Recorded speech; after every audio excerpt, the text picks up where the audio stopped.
মাত্র 2 মাস ক্ষমতায় এসেছে বিজেপি, আর এরই মধ্যে তৃণমূলের আমলের দুর্নীতি, যাবতীয় অপশাসনের অভিযোগ একেবারে সমূলে উপড়ে ফেলতে মরিয়া বিজেপির সরকার। এবার শওকত মোল্লা ঘনিষ্ঠ তৃণমূল নেতাকে হাতকড়া পড়ালো পুলিশ।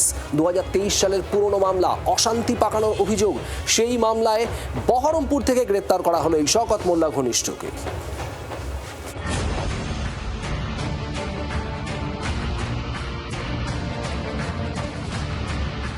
দুর্নীতি, তোলাবাজি, বেআইনি কারবার তো বটেই, গুন্ডাগিরির বিরুদ্ধেও প্রথম থেকেই জিরো টলারেন্স নীতি নিয়েছে শুভেন্দু অধিকারী সরকার।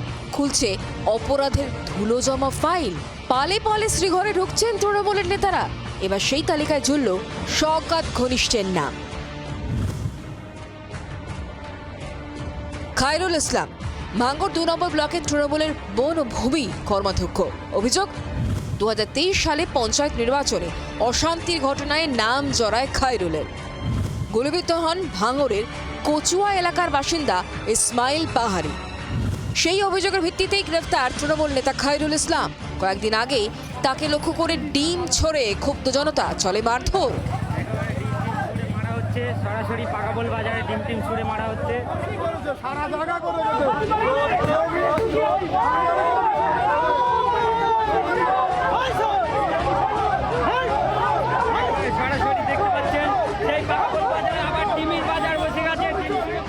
সেই ঘটনার পর থেকে বেপাত্তা ছিলেন শওকত সাগরের। এদিন যৌথ অভিযান চালিয়ে মুর্শিদাবাদ থেকে তাকে পাকড়াও করে কাশীপুর থানা ও বিজয়গঞ্জ বাজার থানার পুলিশ। ভাঙড়ে সর্বত্র মানে জোর করে শরিকের সম্পত্তি লিখে নিয়ে কয়েকশো বিঘে জমির মালিক এখন খায়রুল ইসলাম। যদি কেউ তার বিরুদ্ধে কথা বলার, যদি কেউ মুখ খুলতো, তাকে ধরে এনে পাকাপোলের মতন জায়গায় বেঁধে পিটে মারা হতো।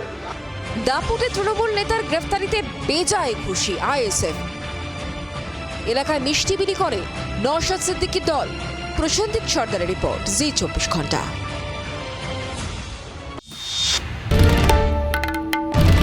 বাংলার আওয়াজ, বাঙালির আবেগ, জি 24 ঘন্টা।